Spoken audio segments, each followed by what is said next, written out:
السلام عليكم ورحمة الله. معاكم سماح سمير واحنا على مطبخ وصفة نت.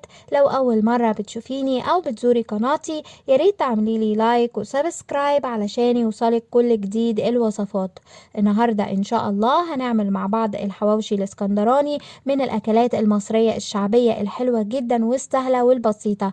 هنعملها بعجينة ناجحة 100% بدون اختمار وما بتاخدش أي وقت. شايفين طالعة ولا أروع؟ أتمنى تعجبكم. يلا بينا نشوف المقادير وطريقة التحضير. ولأنه العجينة بتاعتنا مش هتخمر وملهاش أي وقت اختمار، وبالتالي المفروض إننا نحضر الحشو على البداية قبل ما نبتدي في العجين. فبالنسبة للحشوة هنحتاج للحمة المفرومة، والأفضل إنه يكون عليها نسبة دهون. يعني هحتاج هنا نص كيلو من اللحمة المفرومة، معلقتين كبار من الزيت، ومعلقتين كبار من البقدونس المفروم بالشكل ده.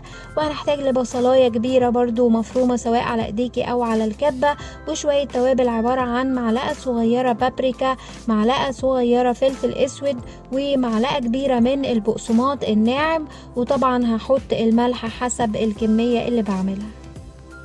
وعلى بولة نضيفة هننزل كل المكونات اللي قلنا عليها كده، وهعجنها بايديا وادخلهم في بعض لحد اما يمتزجوا بشكل كويس، وتبقى زي العجينة كده كتلة واحدة.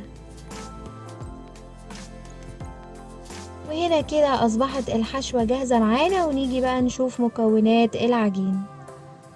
مكونات العجينة بتاعتنا بسيطة جدا، عبارة عن دقيق أبيض متعدد الاستخدامات، وأنا هنا استخدمت نص كيلو من الدقيق أو بما يعادل 500 جرام.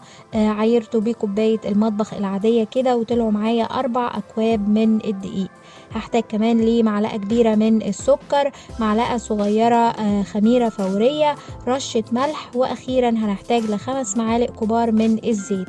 طبعا للعجنة هنحتاج ليه المية الدافية.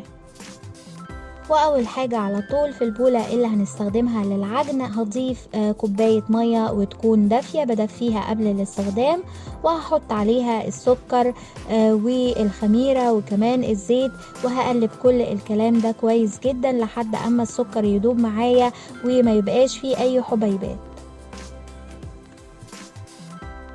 وكده يبقى امتزج معايا الخليط. هنا كده هضيف الدقيق اللي هستخدمه، هضيف كل كمية الدقيق اللي هما ال4 أكواب، وكمان رشة الملح، وبالمعلقة أو الاسباتيولا كده هنقلب لحد أما يبقى يعني الخليط تقيل على المعلقة زي ما احنا شايفين بيكتل كتلة واحدة. فهنا كده هنكمل عجن بإيدينا. طبعا بنبتدي بقى نستخدم مية شوية بشوية، برضو مية تكون دافية شوية بشوية كده أثناء العجن لحد ما نوصل لقوام العجينة المناسب.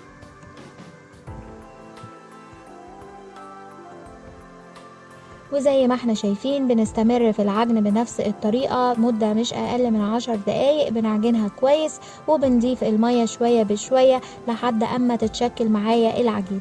يفترض ان العجينة بتاعتي يكون قوامها قوام يابس، يعني العجينة يابسة ما هياش طرية ولا بتلزق، ما عليهاش اي نسبة تلزيق.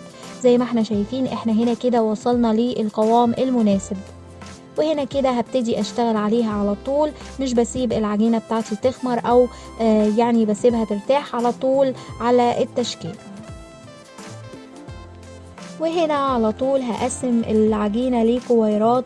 طبعا الكورة بتبقى بحجم الرغيف اللي انت حباه، اعمليه صغير او كبير زي ما تحبي.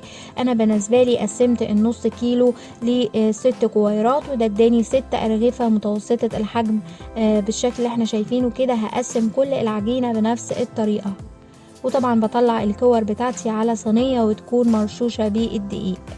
بعد ما بنخلص كل الكمية بالشكل ده كده هغطيها بالبلاستيك او باي حاجة خفيفة علشان ما تربيش معايا قشرة، ولكن برضو مش هسيبها تختمر، هشتغل عليها على طول. اول ما بخلص تشكيل الكور كده هاخد اول كورة ونبتدي على الرخامة نفردها على طول. فهرش شوية دقيق بسيط كده، وهحط الكورة بتاعتي وبالنشابة هبتدي افردها بشكل دائري علشان نقدر نضيف الحشوة.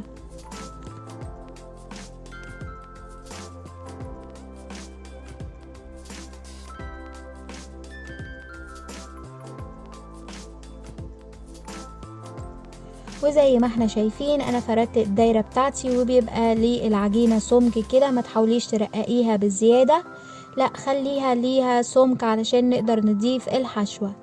بنضيف الحشوة على المنتصف. طبعا هنضيف اللحمة بالكمية المناسبة لحجم العجينة او حجم الكورة اللي عملتيها. وبعد كده هنقفل من كل اتجاه، يعني هقفل على الحشوة بتاعتي كده. نرجع نعيد تشكيل الكورة مرة تانية. شايفين اصبحت معايا كورة بالشكل ده. هرجع احطها على الصينية واخد واحدة تانية ونشكلها بنفس الطريقة.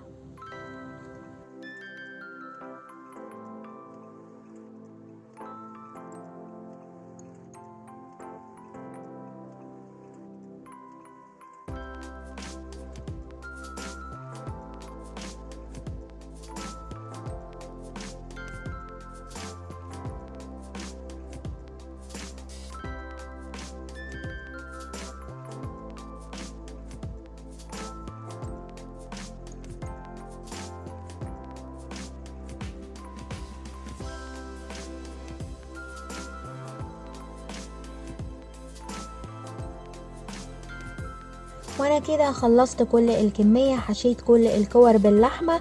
وهنا كده هنبتدي بقى نرجع نفردهم مرة تانية. المرة دي هنفردهم بحجم الرغيف اللي احنا هنسويه. فباخد الكورة مرة تانية كده وبفرد حاجة بسيطة من الدقيق على الرخامة، وبالنشابة بقى المرة دي بالراحة جدا، لانه طبعا لو دوسنا عليه بزيادة بيطلع الحشوة من العجين. فبالراحة خالص كده هنفرد الرغيف بالحجم المناسب زي ما احنا شايفين كده. وطبعا هفرد كل الكور بتاعتي بنفس الطريقة. ودايما هحط الأرغفة بتاعتي، يعني لما هفردها بالشكل ده بحطها على مكان يكون مرشوش بالدقيق. وهنا وصلنا لمرحلة التسوية. بحط الطاسة بتاعتي على النار واخلي بالي ان انا بسخنها كويس جدا، وبعد كده بوطي او بهدي النار طول فترة التسوية. هحط الطاسة وهدهنها بشوية زيت نباتي، فرشة بسيطة بالشكل ده. وبعد كده هحط الرغيف. كل رغيف معايا بياخد ماكسيموم من 3 ل 4 دقايق في التسوية. واخلي بالي ان انا بحط الرغيف ومش هسيبه فترة طويلة على الوش اللي بحطه عليه، لا يدوبك بيتشمع اقل من دقيقة، وببتدي اقلبه على طول وبستمر بنفس الطريقة كده لحد اما ياخد اللون المناسب من الناحيتين. وطبعا كل الكمية هسويها بنفس الطريقة.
وشايفين كده ده شكل الحواوشي بعد ما استوى، طالع ولا اروع، اخد لون حلو جدا.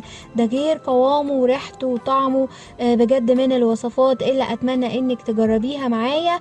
صحة وهنا على كل اللي هيجرب الوصفة. ولو عجبتكم ما تنسوش تعملوا لي لايك وشير وسبسكرايب. اشوفكم على خير، والسلام عليكم ورحمة الله وبركاته.